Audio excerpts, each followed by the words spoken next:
Promo 1, promo 2 రెండింటి గురించి మాట్లాడుకుందాం. రెండిట్లో ఫస్ట్ దేని గురించి మాట్లాడుకుందాం? ప్రోమో 1 గురించి మాట్లాడుకుందాం, ఓకేనా? సో దాని తర్వాత ప్రోమో 2 గురించి కూడా మాట్లాడుకుందాం. చాలా క్లియర్గా మాట్లాడుకుందాం. బిగ్ బాస్ మైండ్ సెట్ ఏంటి అనేది పొద్దున ఆల్రెడీ క్లియర్గా ఎస్టాబ్లిష్ చేశా, ఏం జరగబోతుంది ఏంటి అనేది. సో దగ్గర అదే జరుగుతుంది కూడా క్లియర్గా. Hello all, welcome to our channel. నా పేరు మహేష్ చంద్ర. కొత్తగా మన ఛానల్ చూస్తుంటే సబ్స్క్రైబ్ చేసుకోండి, ఈ వీడియోని లైక్ చేసి చూడండి. తనూజ మీద ఈ నెగిటివ్ ప్రోమోస్ కంటిన్యూ అవుతూనే ఉంటాయా అంటే ఆల్రెడీ చెప్పా కదా, 15th వీక్ అయిపోయి 16th వీక్ అప్పుడు కూడా వాళ్ళందరూ బయట ఉన్నప్పుడు కూడా 2-3 ప్రోమోలు వదులుతాడు పాపి. అలా ఉంటుంది అనమాట నరాల బలహీనత, ఓకేనా? దాని గురించి నెక్స్ట్ మాట్లాడుకుందాం. ఫస్ట్ ప్రోమో గురించి మాట్లాడుకుందాం. కళ్యాణ్కి సెల్యూట్ కొట్టడం అవసరమా? చాలామంది అడిగే క్వశ్చన్. అవసరమే, బరాబర్ అవసరమే. ఆ అబ్బాయి గెలిచాడు, ఆ అబ్బాయి ఫస్ట్ ఫైనలిస్ట్ అయ్యాడు. ఫస్ట్ ఫైనలిస్ట్ అయిన అబ్బాయి, గెలిచిన అబ్బాయి, మరి ఆబ్వియస్లీ అతను ఏదైతే బ్యాక్గ్రౌండ్ నుంచి వచ్చారో సేమ్ బ్యాక్గ్రౌండ్ని అక్కడ హైలైట్ చేస్తున్నారు, మాట్లాడుతున్నారు. ఇప్పుడు 13th వీక్ సెల్యూట్ కొట్టారు లేదా? 13th week army person, army లాంగ్వేజ్లో నాకు సార్ మాట్లాడారు లేదా? ఆ టర్మినాలజీ తీసుకొచ్చి మాట్లాడారు లేదా అక్కడ? సో అక్కడ ఆల్రెడీ ఒకసారి మాట్లాడేసిన తర్వాత, ఒకసారి సెల్యూట్ కొట్టిన తర్వాత ఇంకొకసారి సెల్యూట్ కొట్టడంలో పెద్ద తేడా ఏం లేదు. And he deserves it is salute. ఇప్పుడు 13th వీక్ సెల్యూట్ కొట్టకపోయి ఉంటే లాస్ట్ కెప్టెన్ అయినప్పుడు, ఇప్పుడు కొడితే అబ్బా అంత కష్టపడి అప్పుడు గేమ్ ఆడాడు, అప్పుడే సెల్యూట్ కొట్టలేదు, ఇప్పుడు ఎందుకు రా బాబు సెల్యూట్ ఫస్ట్ ఫైనలిస్ట్ అయిన దానికి? ఇది మామూలు గేమే కదా, దీనికి ఎందుకు అంత హైలైట్ అని అడిగినా ఒక అర్థం ఉంటుంది. అప్పుడు కష్టపడి ఆడాడు కదా, అప్పుడే కొట్టారు కదా సెల్యూట్. సో లాస్ట్ కెప్టెన్ అయినందుకు అప్పుడు సెల్యూట్ కొట్టారు, ఫస్ట్ ఫైనలిస్ట్ అయినందుకు ఇప్పుడు సెల్యూట్ కొట్టాడు. అండ్ హీ డిజర్వ్స్ దట్ ఆ సెల్యూట్ అనేది. థర్డ్ వీక్లో ఎలిమినేషన్ జోన్లోకి వెళ్ళొచ్చిన పర్సన్ అన్ని దాటుకుంటూ ఫస్ట్ వీక్లో ఫస్ట్ ఫైనలిస్ట్గా మారాడు అన్నప్పుడు ఖచ్చితంగా ఆ అబ్బాయి ఆట ఏదైతే ఉందో ఆ ఆటకు తగ్గట్టు ఆ సెల్యూట్ అనేది తప్పదు ఆయనకి. సో దాంట్లో కూడా తప్పులు వెతికి దాంట్లో కూడా ఇంకేదైనా వేరే యాంగిల్స్ చూడాల్సిన అవసరం లేదు. బిగ్ బాస్ టీం లేపుతుందా అంటే, సో ఫస్ట్ ఫైనలిస్ట్ అయిన కంటెస్టెంట్ని బిగ్ బాస్ టీం ఆ మాత్రం లేపాలి కదా, ఖచ్చితంగా లేపుతుంది కదా. ఇప్పుడు బయట లాస్ట్ సీజన్లో బయట చాలా హడావిడి చేశారు. అవినాష్ గెలిచినప్పుడు బయటకు పిలిచి ఆ లాన్లోకి వెళ్ళి ఏదోదో స్టెప్పులు ఎక్కించి రచ్చ రంబోలో వేశారు. ఇప్పుడు అంత రచ్చ రంబోలో చేయలేదుగా, జస్ట్ సెల్యూట్ ఏదో కొట్టింది, ఓకేనా? ఇప్పుడు అది కూడా అది డిజర్వ్స్ కాదు అంటారా ఏంటి? He deserves that. సో దాంట్లో అసలు 1% కూడా తప్పులేదు నాకు. అది తెలియకుండానే వరుసగా గేమ్ ఆడుకుంటూ వస్తున్నాడు, చేసుకుంటూ వస్తున్నాడు కాబట్టి దాంట్లో నాకు ఎక్కడా తప్పు అని అనిపించలేదు. అండ్ ఆ బ్యాక్గ్రౌండ్ నుంచి వచ్చిన పర్సన్కి ఇంకా అలాగే చేయాలి, అలాగే ట్రీట్ చేయాలని చెప్పి నాకు సార్ ఫిక్స్ అయ్యారు. So he done that. And next second ప్రోమోకి వద్దాం. సెకండ్ ప్రోమోలో ఇక్కడ 3 థింగ్స్ ఉన్నాయి. ఫస్ట్ థింగ్ వచ్చేసరికి ఆ ట్రయాంగిల్. నేను ఆ రోజు మళ్ళీ చెప్పాను, నిన్న మొన్న చెప్పాను. సో ట్రయాంగిల్ దగ్గరికి వచ్చేసరికి తనూజ క్వశ్చన్ చేసిన దానికి ఒక పాయింట్ ఆఫ్ వ్యూ ఉంది, బర్నీ గారు క్వశ్చన్ చేసిన దాంట్లో ఒక పాయింట్ ఆఫ్ వ్యూ ఉంది. బట్ క్వశ్చన్ చేస్తూ బర్నీ గారు ఒక పాయింట్ మాట్లాడతారు, అది కొంచెం నవ్వొచ్చే పాయింటే. నిన్న కూడా అదే చెప్పా. ఆయన దీనికి 4 భుజాలు ఉన్నాయి, ఇది ట్రయాంగిల్ కాదు, ఇది రెక్టాంగిల్ అంటాడు. అది పిచ్చ నవ్వొచ్చింది నాకు. నిన్న కూడా అదే చెప్పా. అది క్లియర్గా అది రెక్టాంగిల్ కాదండి, అది ట్రయాంగిలే, బట్ డిఫెక్టివ్ ట్రయాంగిల్. దానికి చీరల ఎగ్జాంపుల్ తీసుకొని మరీ చెప్పా.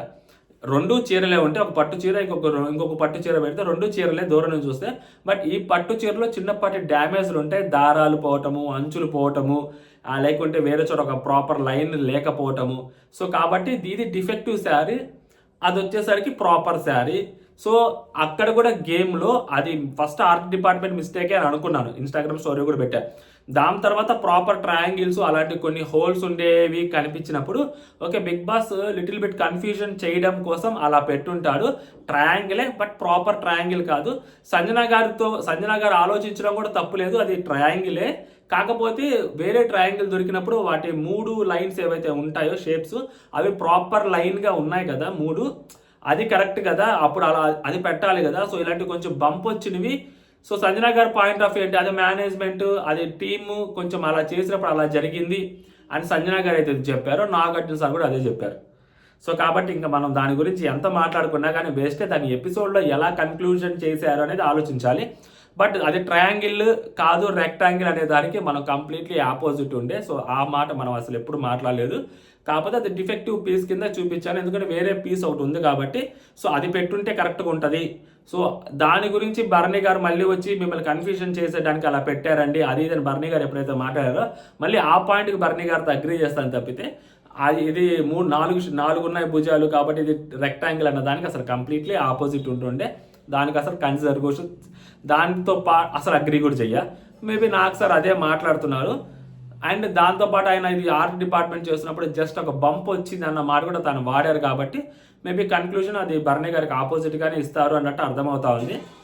అండ్ తనూజ గారి దగ్గరికి వచ్చేసరికి సో తనూజ గారిని ఖచ్చితంగా ఉంటుంది అది ఫిక్స్ అయిపోండి. మళ్ళీ చెప్తున్నాయి కదా, ఇంకా మామూలు నెగిటివిటీ కాదు. అసలు ఏ సీజన్లోనూ ఏ కంటెస్టెంట్ దట్టు ఒక లేడీ కంటెస్టెంట్, విన్నింగ్ రేస్లో ఉన్న ఒక లేడీ కంటెస్టెంట్, ఓకేనా, ఇప్పుడు దాకా అలా ఎంత నెగిటివిటీ తీసుకొచ్చుకోవాలి. మేబీ థర్డ్ సీజన్లో శ్రీముఖికి కూడా ఇంత నెగిటివిటీ రాలేదేమో. అంటే బయట నెగిటివిటీ ఓకే, కానీ Hotstar, Star Maa Big Boss team including host అసలు ఇంత నెగిటివ్ చేస్తారు, ఇంత టార్గెట్ చేస్తారు. స్కోప్ లేకపోయినా కానీ ఎత్తుక్కొని మరి ఆ పిల్లని టార్గెట్ చేస్తారని అస్సలు ఎక్స్పెక్టే చేయలేదు నేను. సో బియాండ్ ఎక్స్పెక్టేషన్స్ ఇది జరుగుతుందన్నమాట. అంటే నేను కాదు, మీరు ఎక్స్పెక్ట్ చేసి ఉంటారు సార్. నేను ఎక్స్పెక్ట్ చేశాను, పొద్దున్న చెప్పాను, మర్చిపోయా, సారీ. నేను ఎక్స్పెక్ట్ చేశాను, నాకు తెలుసు. Actually I was waited for first promo ఇదే, బట్ ఇది సెకండ్ ప్రోమో కింద వేశారు. ఇక్కడ దీంట్లో హైలైట్ ఏంటంటే అది ట్రయాంగిల్ కాదా అమ్మ అని నాకు సార్ అడిగాడు. తన పాయింట్ ఆఫ్ వ్యూ ఏంటనేది కూడా ఆ రోజు చెప్పాను నేను క్లియర్గా. తన ఏ పాయింట్ ఆఫ్ వ్యూలో ఆలోచించింది బిగ్ బాస్ చెప్పిన దాంట్లో. సో రెండో లైన్లో కొంచెం చిన్నపాటి క్లారిటీ మిస్ అయింది అక్కడ. సో తన పాయింట్ ఆఫ్ వ్యూ ఏంటి, సింపుల్ ఎగ్జాంపుల్, మూడు ఆల్ఫాబెట్ లెటర్స్ పెట్టాలి ఏ అనేది. సో 2 ఏ అనేవి క్యాపిటల్ లెటర్స్ పెట్టి ఒకటి వచ్చి స్మాల్ లెటర్ పెడితే సో అది కూడా ఏనే కదా అని చెప్పి సంజన గారు అంటారు. సో తినేంటంటే ఈ 2 ఇలా పెట్టారు కదా, మూడోది మాత్రం డిఫరెంట్ ఏ పెట్టారు కదా, సో అది కాదు కదా, ఇలాంటి ఏ ఇంకోటి ఉంటుంది, దాన్ని కూడా ఒకసారి చెక్ చేయండి అని చెప్పి సంజన గారు అంటారు, తనూజ గారు అంటారు. ఓకేనా, ఇక్కడ ఏంటంటే అది తనూజ గారి వైపు కూడా తీసుకొని మాట్లాడవచ్చు. నాకు సార్ పెద్ద విచిత్రం కాదు, ఎందుకంటే బిగ్ బాస్ రెండో లైన్లో ఒక మాట చెప్తారు, ఒకలా ఉండే షేప్స్ అన్ని ఒక రోలో పెట్టాలి అని. ఒకలా ఉండే షేప్స్ అని. సో దానికి ఆ అమ్మాయి ఒకేలా అన్నట్టు ఆ అమ్మాయికి అర్థమై ఉండొచ్చు. ఓకేనా, సో ఒకేలా అని తనకు అర్థమై ఉండొచ్చు. బట్ ఒకలా ఉండే షేప్స్ అన్ని ఒక రోలో పెట్టాలి. ఒకలా ఉండే షేప్స్ అన్ని అంటే ఏంటి, అది దానికి అర్థం ఏంటి, దాన్ని 2 అర్థాలు తీసుకోవచ్చు. అదే ట్రయాంగిల్స్ అంటే ట్రయాంగిల్స్ అన్ని 3 ఒక చోట పెట్టాలి అని. అప్పుడు ట్రయాంగిల్స్ అన్ని 3 ఒక చోట పెట్టాలి అన్నప్పుడు ఏ ట్రయాంగిల్ అయినా పెట్టచ్చు. బట్ అలా కాకుండా ఒకలా ఉండే షేప్స్ అని అంటే సో మనం ఏవైతే 3 అక్కడ రోలో పెట్టే 3 షేప్స్ ఒకేలా కూడా ఉండాలి, అంటే అన్ని షేప్స్ ఈక్వల్గా ఉండాలి అన్న పాయింట్ కూడా మనం దాన్ని కన్సిడరేషన్లోకి తీసుకోవచ్చు. సెకండ్ పాయింట్కి ఫస్ట్ పాయింట్ ఏంటి, ఫస్ట్ రోలో ట్రయాంగిల్స్, సెకండ్ రోలో స్క్వైర్స్, మూడో రోలో సర్కిల్స్ అని సింపుల్గా చెప్పారు. బట్ సెకండ్ దాంట్లో అసలు మతలపు ఉంది, దాన్ని కొంచెం చెప్పక చెప్పాడు బిగ్ బాస్ అక్కడ. యాక్చువల్లీ ఇప్పుడు దాన్ని తనూజ గారి వైపు కూడా తీసుకొని మాట్లాడవచ్చు. అది కాదు కదా, ముందు అక్కడ 2 ట్రయాంగిల్స్ పెట్టారు కదా, సేమ్ అలాంటి ట్రయాంగిలే పెట్టాలి కదా, కన్ఫ్యూజన్ చేయడం కోసం పెట్టారు సంచాలక్, నువ్వు ఆలోచించాలి, అది కూడా ట్రయాంగిలే, కాకపోతే ఈ 2 ట్రయాంగిల్స్ అయితే 3 ఒకటేలాగా ఉండాలి కదా అని కూడా నాకు సార్ మాట్లాడచ్చు. బట్ సో తినేంటి అసలు అది ట్రయాంగిలే కాదు అనింది కదా. సో ఇప్పుడు ట్రయాంగిలే కాదు అనే అమ్మాయి వైపు మనం ఎంత గట్టిగా మాట్లాడినా ఏం ఉపయోగం. సో అదేందో కాసేపు రోస్ట్ చేసుకుందాం అని అంటే అమ్మాయి వైపు రోస్ట్ చేసుకున్నారు. అమ్మాయి ఏంటి ట్రయాంగిలే కాదని ఫస్ట్ అనింది. దాని తర్వాత స్క్రాప్ దగ్గరికి వెళ్ళి అమ్మాయి మాట్లాడేంటి అంటే 3 అది ఓకే, అది ట్రయాంగిల్ అయినా కానీ 3 ఒకటే గుర్తు ఉండాలి కదా, 3 ఒకటేలాగా ఉండాలి కదా, ఇది కొంచెం వేరేలాగా ఉంది కదా అని చెప్పి తను అనింది. సో ఫస్ట్ మళ్ళీ అక్కడ అగైన్ ఫస్ట్ పాయింట్నే కన్సిడర్ చేసేలోకి తీసుకున్నారు. ఈ అమ్మాయి చెప్పిన సెకండ్ పాయింట్ అసలు పట్టించుకోవట్లేదు. సో దాని గురించే నాకు అలా వినిపించింది సార్, నాకు అలా అర్థమైంది సార్. అంటే అలాగే వినిపిస్తుంది, ఎక్కువ రోజులు ఉంటే అలాగే ఉంటుంది, అన్నీ అలాగే వినిపిస్తుంటే అలాగే చేయబుద్ధి అయితే. ఒక హెల్యూసినేషన్లోకి వెళ్ళిపోయారు కదా అందరూ. అసలు ఆల్రెడీ డెసిషన్ తీసేసుకున్న తర్వాత ఒక డౌట్ రేజ్ చేయటము, ఆయన మళ్ళీ వచ్చి ఇంకొక డౌట్ రేజ్ చేయటము, ఇంత అవసరమా అన్నట్టు నాకు సార్ మాట్లాడారు. సో ఆబ్వియస్లీ అది కంప్లీట్లీ ఇంకా టార్గెట్ చేసినట్టే ఉంటుంది, టార్గెట్ చేయడానికే ఉంటారు. అండ్ ఆ అమ్మాయి సర్ప్రైజ్ అవుతుంది బయటకు వచ్చిన తర్వాత, నన్ను ఇంతలా యూస్ చేసుకున్నారు కంటెంట్ కోసం అని. డెఫినెట్లీ అమ్మాయి షాక్ అవుతుంది బయటకు వచ్చిన తర్వాత. రిజల్ట్ ఏమో తెలియదు కానీ షాక్ అయితే పక్క అవుతుంది. నెక్స్ట్ వచ్చేసరికి మళ్ళీ నామినేషన్స్లో క్లారిఫికేషన్స్ గురించి మాట్లాడవచ్చా అని మన కళ్యాణ్ లేపుతారు. సో ఇప్పుడు ఈ పాయింట్లో ఒకసారికి కళ్యాణ్ని అడగడానికి కారణం ఏంటంటే ఇది కూడా ఆబ్వియస్లీ తనూజ గారికి నెగిటివ్గానే ఉంటుంది. ఎందుకంటే ఆ బాటిల్ నెత్తి మీద కొట్టుకున్న దాని గురించి కొంచెం గట్టిగానే అడుగుతారు. దాని తర్వాత దానికంటే ముందు క్లారిఫికేషన్. సో ఈ క్లారిఫికేషన్ దగ్గరికి వచ్చేసరికి కళ్యాణ్కి తెలియదు కదా. సో నామినేషన్ పాయింట్ లాగే మాట్లాడుకుంటూ ఉన్నారు. అంతా అయిపోయి ఒక ఎండ్కి వచ్చిన తర్వాత నా ఫస్ట్ నామినేషన్ డెమోన్ పవన్ అని చెప్పి అప్పుడు అనింది. సో అప్పుడు అన్నప్పుడు డెమోన్ పవన్ తనతో తను మాట్లాడుకుంటూ ఉన్నాడు. అక్కడ కళ్యాణ్ ఇప్పుడు సడన్గా ఆపి ఇప్పుడు దాకా నువ్వు మాట్లాడింది ఏంటి, ఇప్పుడు దాకా నువ్వు ఎందుకు చేసావు, అది ఇది అని గట్టిగా క్వశ్చన్ చేసి, లేదు నువ్వు ఇమాన్యుల్ నెత్తి మీద ఆ బాటిల్ కొట్టాలి అని అంత గట్టిగా అక్కడ చెప్పగలుగుతాడా? లేదు బిగ్ బాస్ని అతను క్వశ్చన్ చేయాలి. ఓకేనా, బిగ్ బాస్ని అడగాలి అట్లీస్ట్ ఆ అమ్మాయి పరిస్థితి ఏంటి, ఆ అమ్మాయి ఎందుకు ఇలా చేసింది, సో ఇప్పుడు దీన్ని మీరు నామినేషన్ కింద కన్సిడర్ చేయమంటారా, లేదంటే తన ఫస్ట్ నామినేషన్ అంటుంది ఇప్పుడు వెళ్ళొచ్చా బిగ్ బాస్ అని నువ్వెందుకు అడగలేదు అని చెప్పి నాకు సార్ కళ్యాణ్ అడుగుతున్నారు.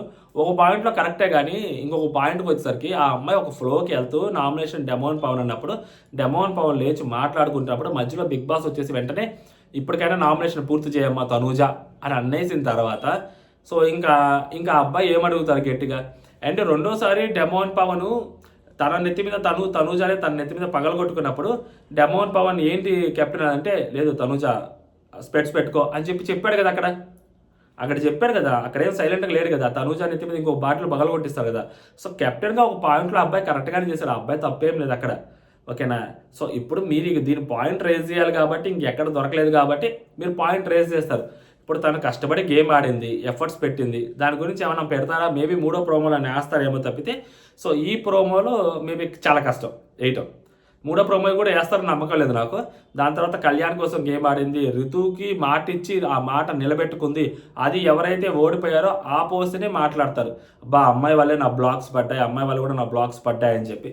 సో దాని గురించి మాట్లాడరు. సో ఇవన్నీ మాట్లాడకుండా ఆ అమ్మాయి నెగిటివ్ చేసే ప్రోమోనే వదలటం అనేది, అంటే నేనేమంటానంటే లోపల తనూజ దాన్ని ఎలా ఫీల్ అవుతుంది ఏంటి అనేది తెలియదు. ఎందుకంటే ప్రోమో కట్లో ఎప్పుడు తనూజకి చెప్పేస్తారా ఏంటి, ఆ ఫ్లోలో ఎపిసోడ్ జరుగుద్ది.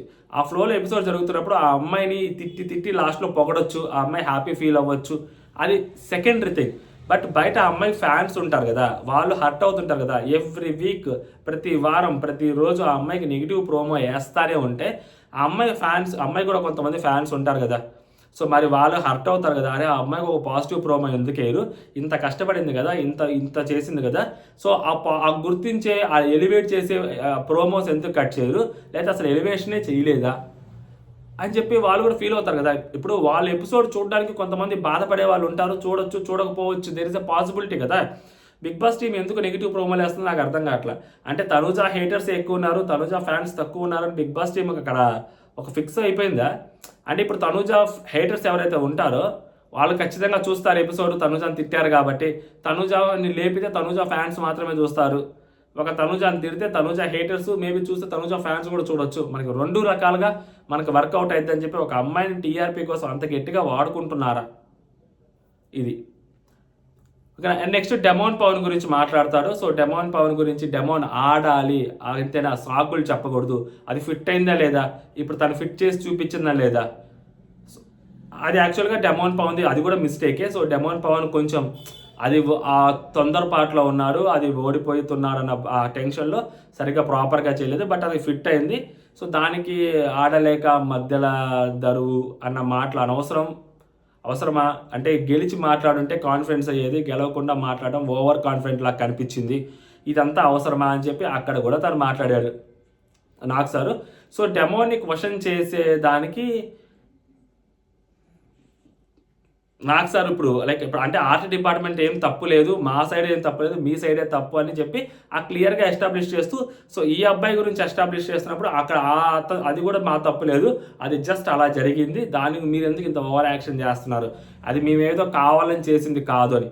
మనం ఇప్పుడు దాని అర్థం ఏంటి, మనం ఎక్కువ ఊహించుకున్నాం బేసిక్గా బిగ్ బాస్ కన్ఫ్యూషన్ చేస్తారు అది ఇది అని. బిగ్ బాస్ ప్రాపర్గానే పెట్టారంట. అంటే లైక్ సంజన గారి వైపు స్టాండ్ తీసుకున్నారు, సంజన గారి మాటే కరెక్ట్ అని చెప్పారు. అంటిల్ అన్లెస్ ఆ ఒక్క ఏదైతే అది ఉందో ఆ బంప్ ఉందో ఆ బంప్ కాదు, it was error technique, it was art department just minute error అది. సో అది కన్ఫ్యూజన్ చేయడానికి కాదు అన్నట్టుగా యాజ్ పర్ ద ప్రోమో నాకు సార్ మాట్లాడారు. మరి ఎపిసోడ్లో దీన్ని ఎలా కన్క్లూషన్ చేస్తారో చూడాలి. But again and again I'm telling that అమ్మాయికి అసలు ఉండదు, ఇంకా మామూలు సీన్ కాదు. ఇంకా అమ్మాయి నాకు తెలిసి సైలెంట్గా ఉండడం మేలు, హౌస్లో నోరు మూసుకొని తనూజ నోరు తెరిచి మాట్లాడితే రామా అంటే బూతు అన్నట్టు ఎక్స్ప్రెషన్ ఇస్తారంట, సామెత ఒకటి ఉంటుంది కదా, అలా అయిపోద్ది అమ్మాయి పరిస్థితి. మనం ఏం చేయలేము దానికి. ఇంకా బిగ్ బాస్ మేనేజ్మెంట్ అలా డిసైడ్ అయింది. ఎందుకు అంటే ఇప్పుడు ఆ పాయింట్లో ఒక పాయింట్లో అమ్మాయిని తప్పు అని చెప్పిన తర్వాత రివ్యూయర్స్ అందరూ లేదా అమ్మాయి క్వశ్చన్ చేసింది కరెక్టే, ఈవెన్ దో ఆ అమ్మాయి క్వశ్చన్ చేసింది కరెక్ట్ అంటే ఆ అమ్మాయి పాయింట్ కరెక్ట్ కాకపోయినా ఆ అమ్మాయి క్వశ్చన్ చేసినప్పుడు అసలు నిజం బయటపడింది కదా అని చెప్పన్నారు. నేను నిన్న ప్రోమోలో కూడా చెప్పాను, బేసిక్గా నిన్న ఎపిసోడ్ రివ్యూలో కూడా చెప్పాను, మొన్న నైటు టాస్క్ లైవ్లో కూడా చెప్పా. రితు అనే అమ్మాయి రింగు దాపెట్టకపోయి ఉంటే అసలు ఆ సంజన గారి దగ్గరికి వెళ్ళి మిస్టేక్ ఆగిపోయేది. మేబీ ఆ మిస్టేక్ నాకు సార్ కూడా కవర్ చేసేదానికి ఛాన్స్ ఉండేది. బట్ అనవసరంగా ఈ అమ్మాయి రింగ్ దాపెట్టి అంటే అది కూడా నిజమే, దెర్ ఇస్ అ పాసిబిలిటీ, వాళ్ళు చెప్పి బర్నీ గారు చెప్పింది కూడా నిజమే, మనం రింగ్ దాపెట్టేద్దాం, మనకి ఎందుకు వచ్చిన గొడవ, మనం సేఫ్ అయిపోదాం, లేకుంటే ఆయన గెలిచేసి ఆయనకి ఇచ్చేస్తే అన్న థాట్లోకి ఆ అమ్మాయి వెళ్ళి బర్నీ గారి వాదనని నిజం చేసేలాగా ఆ అమ్మాయి చేసింది అక్కడ యాక్ట్ రితు. లేకుంటే అది సంచాలక్ వర్సెస్ బర్నీ గారు తనూజ దగ్గర ఆగిపోయేది. సో నాకు సార్ డెసిషన్ కరెక్ట్ అయ్యింది. ఇప్పుడు ఈ పాయింట్లో ఎప్పుడైతే అమ్మాయి రింగ్ దాచేసిందో ఆ రింగ్ దాచేసినప్పుడు ఆ అమ్మాయి కూడా అగ్రి చేయకనే చేసినట్టే రితు చౌదరి. మేబీ ఆ పాయింట్ ఏమైనా డిస్కస్ చేస్తారా లేదా చూడాలి. అండ్ ఇంకా చాలా థింగ్స్ ఉన్నాయి కదా, సో వాటి గురించి ఏమైనా నెక్స్ట్ ప్రోమోలో ఉంటే ఉండొచ్చేమో కానీ, బట్ ఇప్పటికైతే మాత్రం ఫిక్స్ అయిపోయింది, ఇలాగే జరుగుతుంది. ఓకే, జై హింద్.